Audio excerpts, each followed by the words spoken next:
Hoje é terça-feira e o texto da nossa meditação se encontra em Eclesiastes capítulo 3, o versículo de número 1, que diz assim: Tudo tem o seu tempo determinado, e há tempo para todo o propósito debaixo do céu.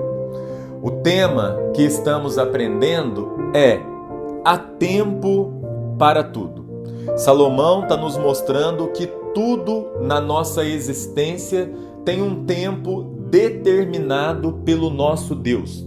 Então, o nosso grande desafio é buscarmos em Deus entender esse tempo para que possamos fazer as coisas que devem ser feitas. Porque muitas vezes é hora de plantar e você está querendo colher. E assim nós trabalhamos muito e colhemos pouco.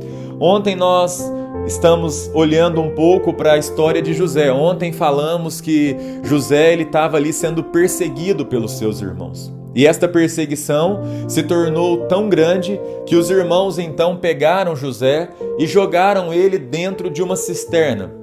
E jogar alguém dentro de uma cisterna é a mesma coisa de você matar aquela pessoa pouco a pouco. E quando eles estão saindo daquela ocasião, que eles jogaram José na cisterna, eles percebem que tinha ali uma caravana dos midianitas passando por ali. E um dos irmãos então dá a ideia: vamos tirá-lo da cisterna e a gente vende ele por algumas moedas de pratas. Eles pegam José e eles vendem José para aquela caravana dos midianitas por 20 moedas de prata. E a realidade é, aquela caravana levaria José para ser vendido ali no Egito como escravo. Chegando ali, ele é vendido como escravo, ele vai trabalhar na casa de Potifar, que é um dos oficiais de Faraó, e ele começa a se destacar porque tudo que chegava na mão dele, ele fazia com excelência. Até que chegou um dia em que a esposa de Potifar, ela começa a desenvolver um sentimento por José, e ela deseja então que ele deite com ela. E como ele não aceita porque ele é alguém temente a Deus, ela então vai em cima dele, ele foge, ela segura a roupa e ele sai sem roupa pelo palácio. Aquela mulher levanta uma calúnia, José então ele vai preso por conta da mentira que aquela mulher falou. E aí, na prisão, de maneira injusta, ele fica ali e logo ele começa a se destacar na prisão também, porque a bênção de Deus estava na vida de José. O compromisso de José era com o céu e não com a terra.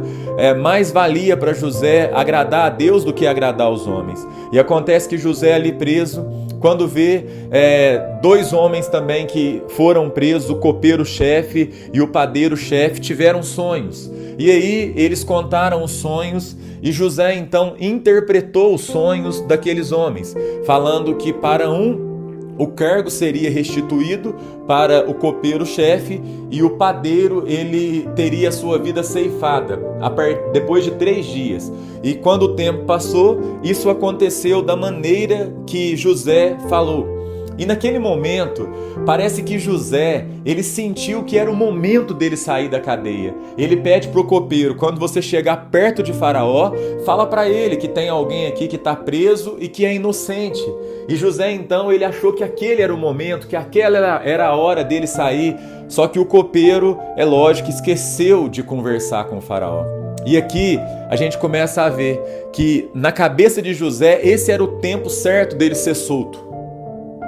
Mas na mente de Deus ainda não era chegada a hora. Porque se José sai da cadeia naquele momento, a única vaga que tinha disponível ali era de padeiro, porque o padeiro foi morto. Isso no tempo de José. E você vai ver que no tempo de Deus, José ele sai da prisão depois de alguns anos para poder assentar no trono e ser um governador do Egito. O tempo de Deus é melhor do que o nosso. Vamos orar? Deus, muito obrigado por esse dia. Obrigado porque a sua palavra, ela vem encorajar a nossa caminhada, ela vem nortear o nosso coração, ela vem nos ajudar na tomada de decisão e como nós queremos submeter a nossa vontade à sua vontade e realmente, Pai, entender que há um propósito para tudo e há um tempo para todas as coisas. O nosso desejo é aprender contigo e viver no tempo do Senhor e não no nosso. Esta é a oração que fazemos em nome de Jesus. Amém. Um grande abraço. Que Deus abençoe a sua terça-feira.